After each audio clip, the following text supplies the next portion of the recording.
uso ngayon ang mga coffee shops tulad nito. Sa katunayan, kung saan-saan sulok ng kamay nilaan sila nagsisisulputan. Pero ang mga coffee shops, hindi lang mga lugar kung saan ka maaaring makatikim ng designer coffees. Minsan, meron pa tong libreng internet access. Kung minsan, kaakit-akit din ang mga disenyo nito na maaaring pagganapan ng mga exhibit. Pero meron isang coffee shop dito sa Katipunan Avenue sa Quezon City na hindi lamang daw mga coffee lovers at estudyante ang tumatambay. Sa totoo nga daw, naging regular na hangout na rin ito ng mga kaluluwang ligaw. Ako si Ryan Eigenman. Buksan ang mga mata. Alasan ng pandinig. It's like right in front of Anna. Look, here, nothing. Nandito siya sa harap ko. Pag-usap siya. Palawakin ang isip. Yung mga yumaon natin, yung mga kapatid. Maaari pa rin makipag-communicate sa mga buhay. Dahil ang mundo ay nababalot ng misteryo.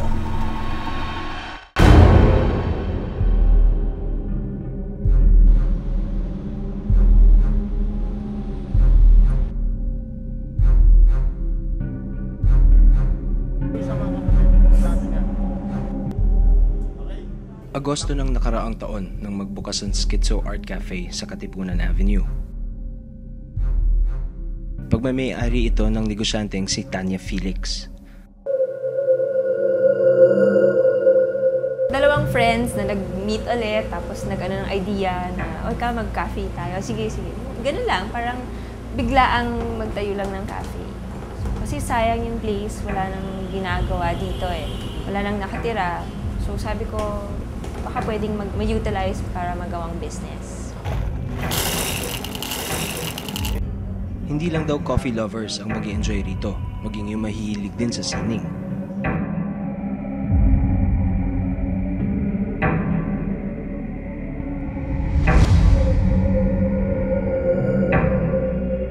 Well, as the name says, na art cafe, it's a place that you can go to appreciate art, at the same time, do art. So if you can draw or if you want to draw, then we provide mga paints and then may paper. So at the same time, they can also have coffee. So yun, ganun lang yung concept namin. Simple lang. Hang-out lang ng mga tao. Bago raw ito gawing coffee shop, nagsilbing ancestral house ito ng pamilya nila Tanya. Ito nga raw yata ang dahilan kung bakit hanggang ngayon patuloy pa rin daw na nagpaparamdam sa kanya ang matagal nang yumaong lola.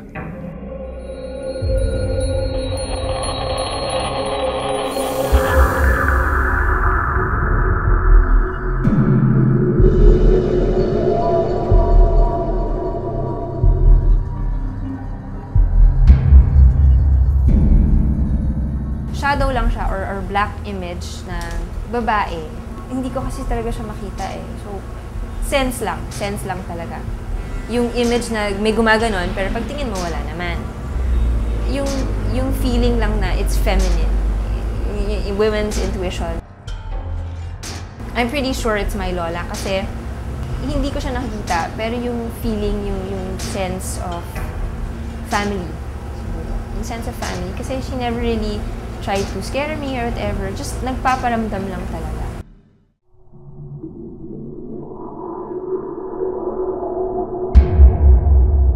Paborito niya si Daddy, so siguro dito siya nagbabantay.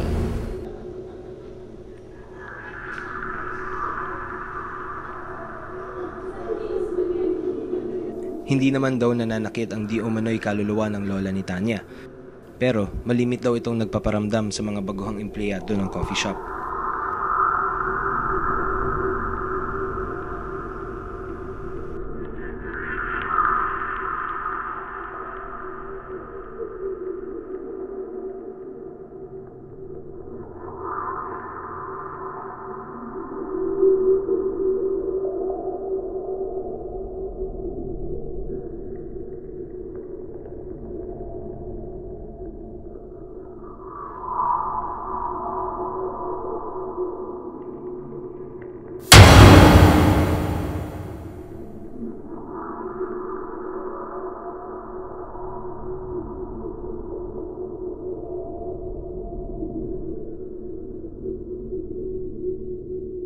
Paggabi, bago ako matulog or paghating gabi talaga, nakakarinig ako ng mga kalabog, mga kaluskos dito sa labas, mga upuan.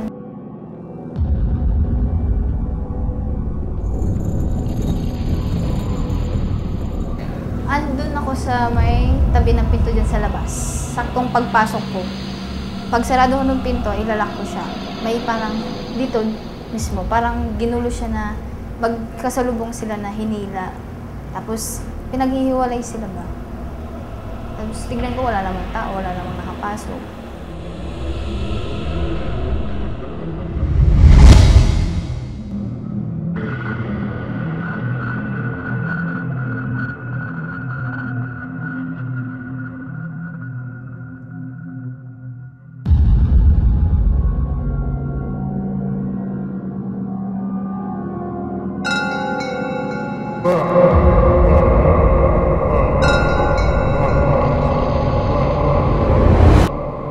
Mga alas 2, alas 3, ganun. Kung bigla na lang ako magigising na parang may gumugulat sa akin na buo yung boses.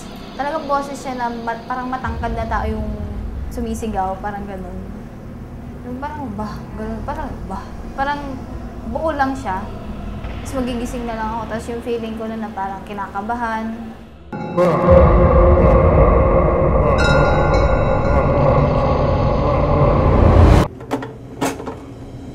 Hindi rin makakalimutan ni Kathleen ang naging karanasan niya rito nang pumasok siyang barista sa coffee shop.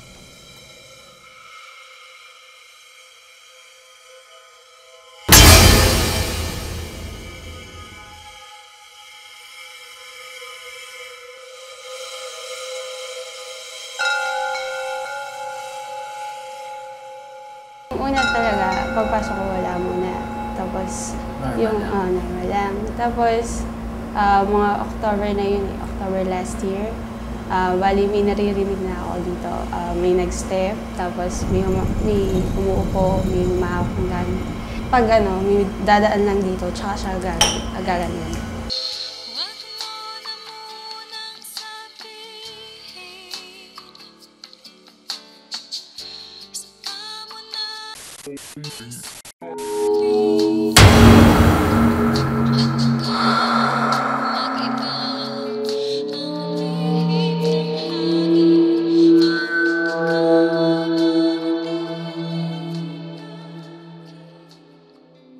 Mahigit 30 taon nang naninilbihan si Marilyn sa pamilya ni Tanya. At kinumpirma niya na maging noon, may mga kababalaghan ang nagaganap sa lugar na ito. Nag-iisa ako, naririnig ko rin yung humihila ng silya. Sabi ko, ano ba yung may tao sa baba? Sa taas?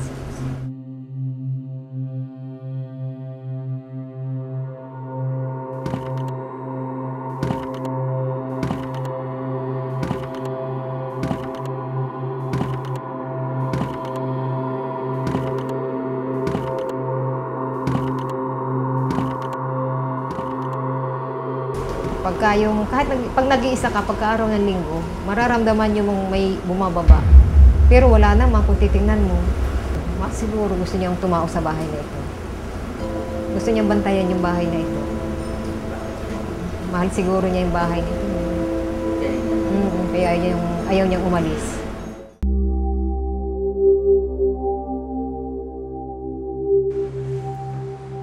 Hindi alam ng mga paranormal investigators na sina Alex Angeles, Ana de la Cruz at Rob Rubin ang mga nakakakilabot na karanasan sa cafe na ito.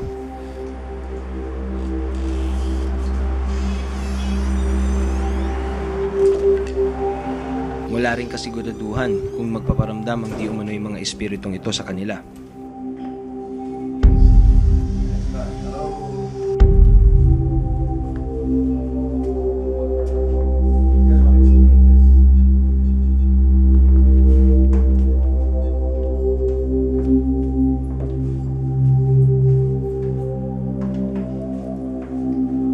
Pero pagpasok pa lang, agad na raw silang may naramdamang presensya. I think we already have a visitor. It's full blast right here between me and Alex. Yeah, I think it's real or it's more like a shield. Okay. Maari raw ma-detect ng EMF or electromagnetic field meter ang anumang pagbabago sa enerhiya sa kapaligiran na maaring senyales na may paranormal entity rito. Ang presensyang nararamdaman ni Ana kaya ang kaluluwa ng lola ni Tanya. Kasing laki ko lang siya. Mahaba ang buhok. Wala lang. Gusto lang niya dito. Yun lang. It's like right in front of Anna. Look, here, nothing. Hindi siya sa harap ko. Pag-usap siya. Wala lang. Gusto ko dito. Saya ko dito. What is she saying? I don't know. Let Anna do that stuff. I just haven't yet. Sino raw siya, Ana? Ay, nabigay pangalan niya. This thing's getting stronger over here, guys. Hindi lang siya dito ha. Hindi lang siya. Meron pa rin daw dito. May mga iba pa yan. May iba pa. Yeah, it's not just her. It's more than Hindi one lang thing. siya. Usually with the EMF meter, usually 4 is the presence of 1. If it goes to 10, that's usually double, meaning more than 1. You're in the area. Sino po kayo? Pwede niyo pong bang sabihin sa amin po ang inyong pangalan? That's the one right here. Bakit po kayo andito? Still, that doesn't really hear. Paglipat sa kabilang kwarto, hindi pa rin tumitigil sa pagtunog ng EMF meter ni Rob. No, that's not a false alarm. It's right.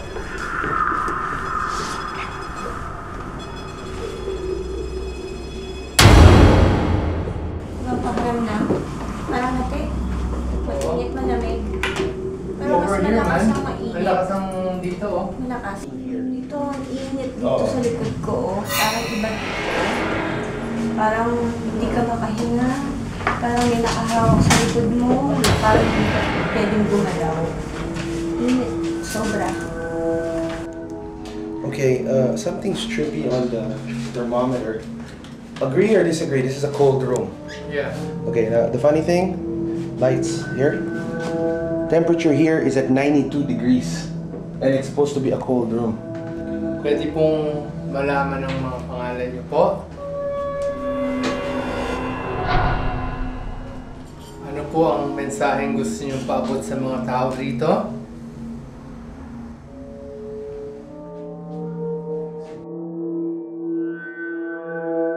Parang may lalaking, ano siya na matandang hindi mo mawari kung ano siya eh. Kasi ikot siya ng ikot. May ikot nito. Ano ka na? Ano? Nakapagtatakang tumugma ang nakikita ni Ana sa di umano'y lalaking nagpaparamdam naman sa mga empleyado rito. Ang dami yun.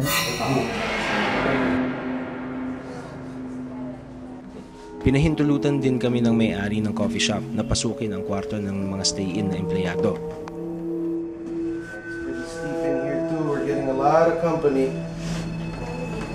Yeah, it's not just one. Yeah, I know. Dito, sa kwarto. Yes.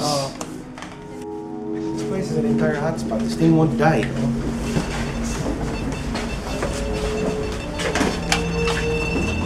Ano mensahe gusto niyong ipaabot sa mga tao rito? Lights. Sobra dito. Makasasakit sa ulo. Dito, hindi ko kaya. Ang sakit sa ulo. Lakas yung mata ng ano. Ginamit ni Alex ang scrying mirror. Isa raw ito sa mga bagay na maaaring gamitin para silipin ang paranormal world o ang mundo ng mga di pangkaraniwang nilalang. What do you see, Lex? I see an old woman. I also see a gentleman here. The old woman is just wearing a duster or some sort, you know. She's not really that magarbo ang damit ang dating niya. She likes to portray herself as a simple person. Yung dalawang matanda. Isang babae, isang lalaki. No, happy lang sila rito. No? Dito And yeah, na. there's nothing hostile Parang about it. dito na Yeah, sila. there's nothing hostile here. Dito na sila. Ang sinasabing lola ng cafe na ito, madalas magparamdam sa kanyang mga apo at hindi rin nagtago sa mga paranormal experts. Sa aking paglilibot dito sa cafe, magtagpo rin kaya kami?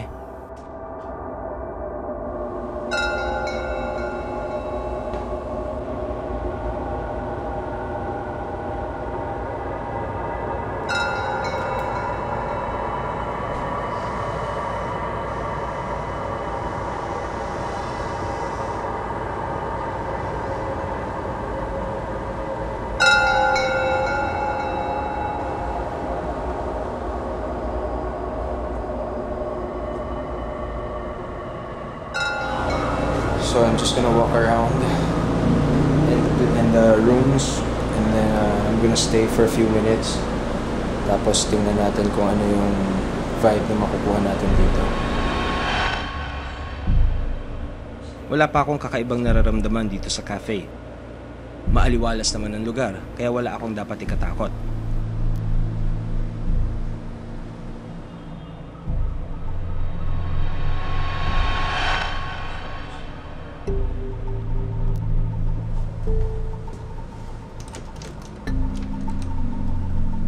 Ngunit pagpasok sa 2 kwarto, tila hindi ako welcome dito.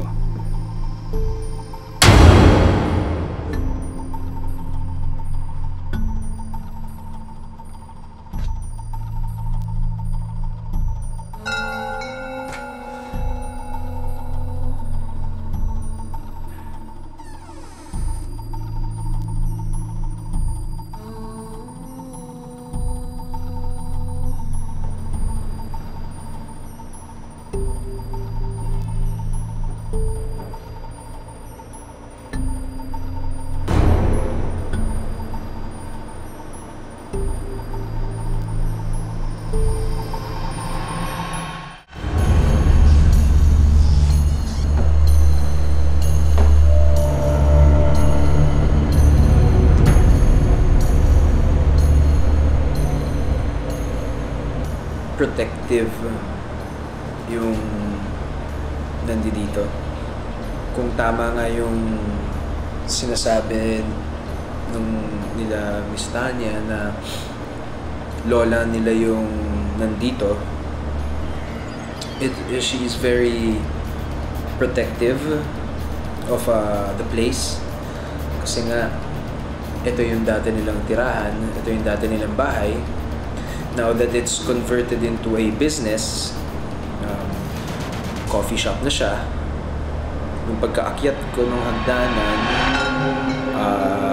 at nilibot ko yung palapag dito sa labas, kung saan yung couch and then the bar, wala akong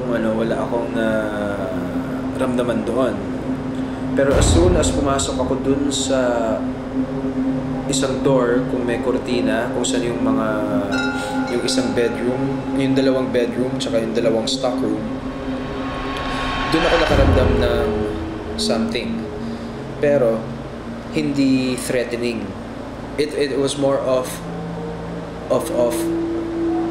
parang yung feeling na pinaparating sa akin na off limits yung lugar na yon. Parang, oops, hindi na to part nung coffee shop. Hindi ka dapat dito, doon ka na lang sa labas. Pero, not in a threatening way. My vibes tells me na guardian angels yung nandito. Her lola is just here to watch over them, watch over the place. That's what I feel.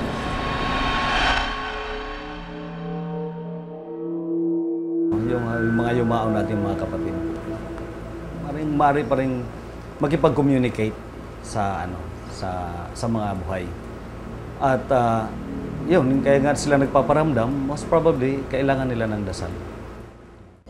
Iba't ibang dahilan daw kung bakit hindi pa nakakatawid ang espiritu ng ilang yumao.